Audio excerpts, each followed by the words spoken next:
hashize iminsi ku mbuga nkoranyambaga hacaracara amakuru avuga ko Shadia ashobora kuba yatawe muri yombi, ariko nyuma y'aya makuru Mbabazi Shadia biremezwa yuko atatawe muri yombi, ahubwo amakuru yizewe agahamya yuko yajyanwe mu kigo Isange Rehabilitation Center giherereye mu karere ka Huye, aha ni mu majyepfo, aho agiye gufashwa kuva ku gukoresha ibiyobyabwenge. Aya makuru yemejwe na Dr Murangira Bitsiri, umuvugizi w'urwego rw'igihugu rw'ubugenzacyaha RIB, aho yavuze ko Shadibu yajyanwe muri Isange Rehabilitation Center ku bushake bwe.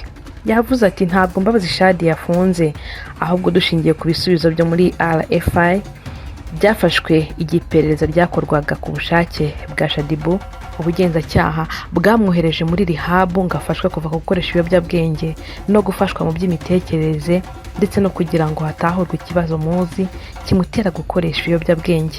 Kujyanwa muri rehab kwa Shadibu gushingiye kandi mu kumufasha kumenya ikibazo muzi kimutera gukoresha ibiyobyabwenge.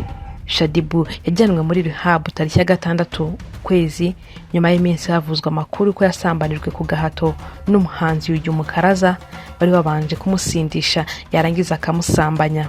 Mu iperereza ry'ibanze rya RIB, Yugi Mukaraza wari watawe muri yombi yakurikiranweho icyaha cyo gukoresha undi mibonano mpuzabitsina ku gahato n'icyo gukoresha ibiyobyabwenge. Kugeza ubu dosiye ya Yugi yamaze kugezwa mu bushinjacyaha, aho bitegerejwe kumenya niba nabwo wiregera urukiko cyangwa se bufata ikindi cyemezo cyo kumurekura.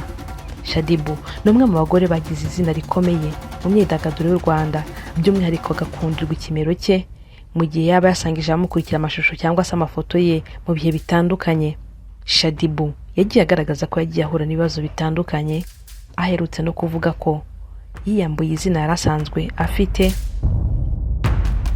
Shadibu ku munsi wa 5 ku itariki ya 3 yari yatangaje ko ubuzima bwe bwinjiye mu kindi cyiciro nyuma yo kwakira agakiza. Yari yashimangiye ko Imana yamuhinduriye amateka ikamukura mu buzima, avuga ko bwari bwuzuyemo urujijo, ububabare n'ingeso zamuteshaga umurongo.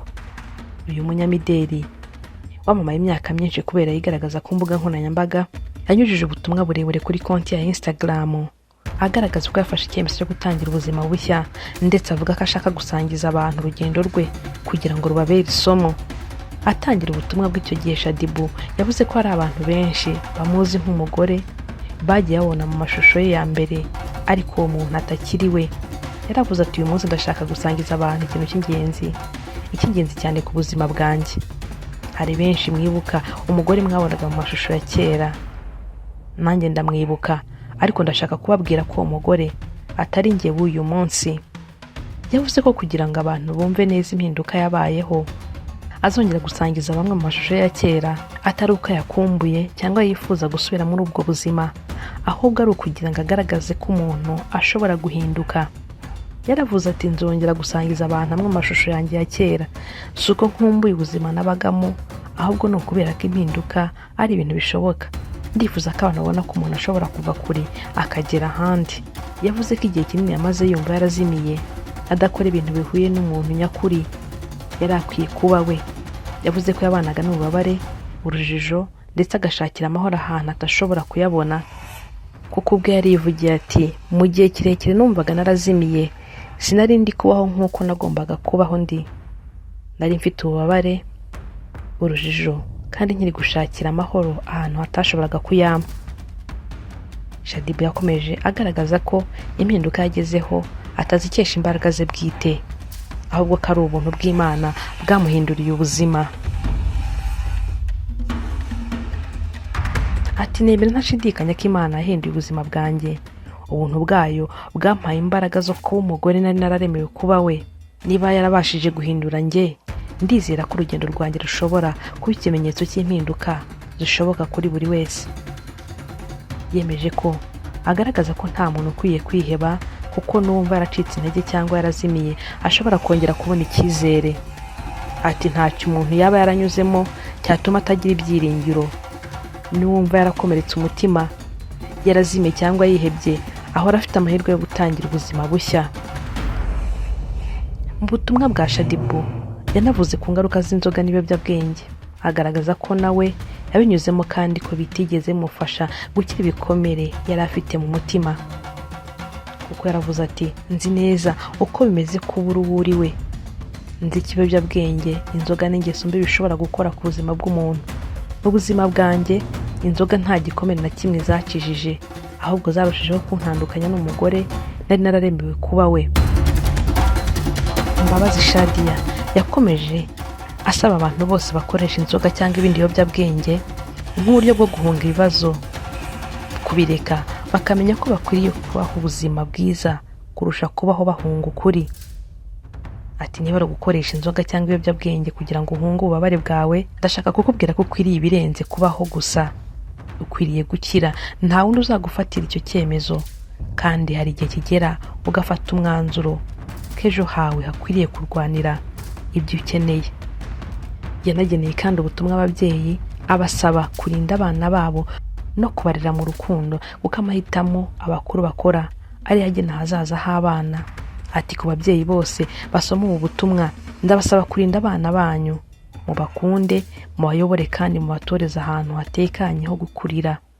Amahitamo dukora nk'abakuru niyo yubaka cyangwa akangiza ubuzima bw'igisekuru kizakurikiraho. Yavuze ko akunda u Rwanda ndetse yishimira intambwe rumaze gutera mu iterambere, ariko agaragaza ko kubaka igihugu bitagomba kugarukira ku bikorwa remezo gusa, ahubwo bikwiye no guhera ku mutima w'umuturage utuye u Rwanda. Ati nkunda u Rwanda, tumaze gutera intambwe ikomeye nk'igihugu, ariko mu gihe turi kubaka igihugu cyacu inyuma, tugomba no kubaka imitima yacu imbere. Igihugu kirushaho gukomera iyo abaturage bacyo bakize ibikomere, bakura kandi bakita ku bandi. Igihe yaragiye gusoza ubutumwa, Shadibu yavuze ko atagamije gucira abantu urubanza cyangwa kubigisha, ahubwo ari gusangiza abandi ibyo anyuzemo kugira ngo ababikeneye babone icyizere. Ati ubu si ubutumwa bwo gucira abantu urubanza, ni ubutumwa bw'umuntu wanyuze mu mwijima ariko akabona ibyiringiro. Icyubahiro cyose ni icy'Imana yankuye aho nari nkiri. Niba inkuru yanjye yafasha n'umuntu n'umwe guhitamo gukira, amahoro no gutangira ubuzima bushya, nzaba numva gusangiza abantu urugendo byari bifite agaciro. Shadibu Mbabazi Shadia wari wariyise Akimana yasoje ubutumwa ashishikariza abantu gukiza imitima yabo, kurinda ibitekerezo byabo no kwiringira Imana. Agaragaza ko ejo hazaza heza hategerejwe kuri buri wese ufata icyemezo cyo guhinduka uyu munsi, kuko yaravuze ati kiza umutima wawe, rinda ibitekerezo byawe, wiringira Imana, ejo hawe heza haragutegereje. Ubu ni ubutumwa yanditse ku itariki 3 uku kwezi kwa karindwi, ariko nyuma y'iminsi 3 gusa ku itariki ya 6 nibwo yajyanwe muri rehab kugira ngo abashe gufashwa kureka ibiyobyabwenge. Akaba ari muri Isange Rehabilitation Center iherereye i Huye mu karere ka Huye mu ntara y'Amajyepfo. Benshi batekerezaga yuko ashobora kuba afunzwe. Mbabazi Shadia ntabwo afunzwe nk'uko byemejwe na RIB, ahubwo yajyanwe muri rehab. Kora subscribe kuri Rwanda Live.